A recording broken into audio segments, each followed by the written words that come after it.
So I've been trolling YouTube, right? And I've been seeing a lot of musicians teaching gospel guitar. And I see them playing a lot of fancy stuff and giving a lot of technical stuff. And that's good. But there's a couple of elements that's missing. And I want to share that with you. I want to take your gospel playing experience from just a technical side to a point where people are able to feel what you're playing and it doesn't sound mechanical. So hang with me. You want to be here because this is going to be good. Now, being a gospel guitar player, and I've been a gospel guitar player my entire life, there's some things that I learned, and there are things that I experienced. Now, I want to take and share both of those with you, okay? For instance, we could take and play um, a progression like a one, two, three, four, and then go backwards, like going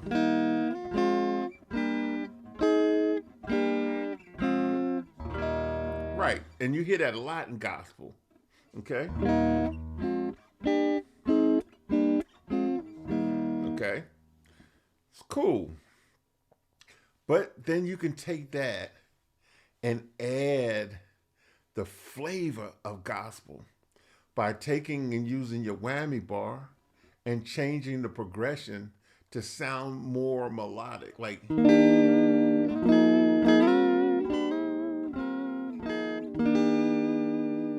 the difference between the, because it's E, F sharp, A flat, A, okay, or G sharp and A, right? And it's major, E major, F sharp minor, a G sharp minor, and then an A major, and then back, okay? But then you can take and play it and use your whammy bar, or you can take it and play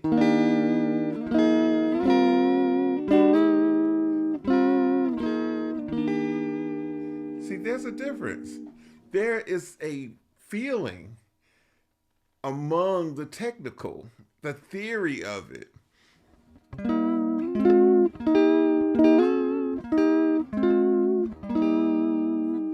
That's the stuff. But you have to have the theory. Don't get me wrong. Learn the theory side of it. But remember, you have options.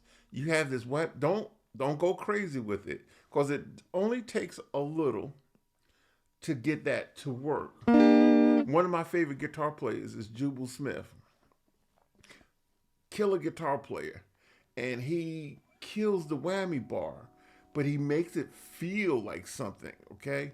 He don't go crazy with it, but he makes it feel like something. Like if I'm playing an A, right, and I'm going to my four,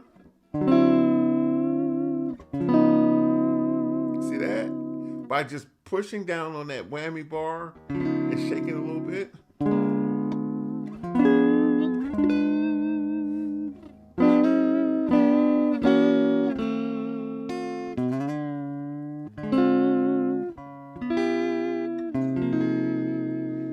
See, by taking these chords and adding some feeling, some phrasing, and even if you take and bend it without using the whammy bar, you can just bend.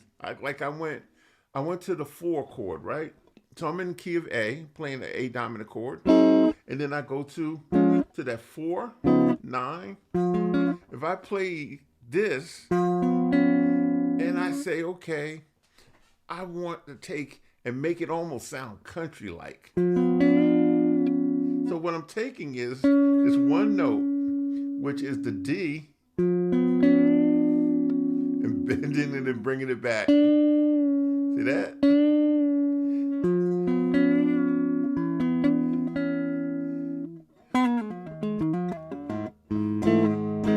See, those are the things that's not taught on YouTube when I be watching and listening. I'm like, oh, that's good, but where's the feeling?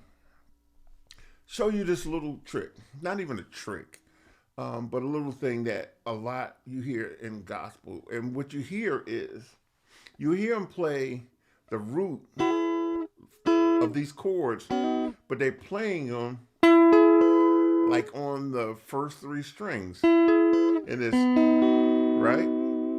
So you hear it, and they'll hammer on.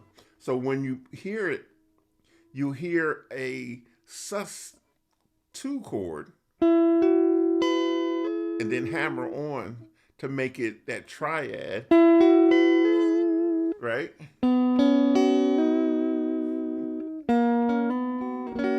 And using a whammy bar, right? So you have that.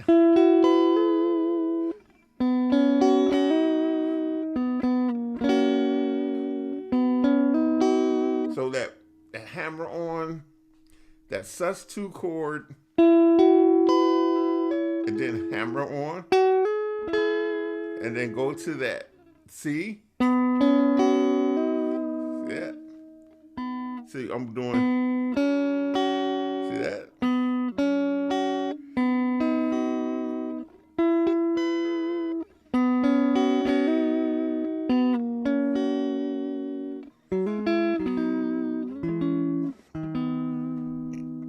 That stuff.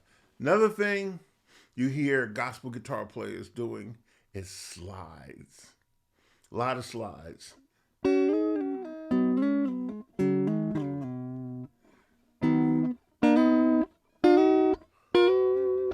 Playing the triads and sliding into them.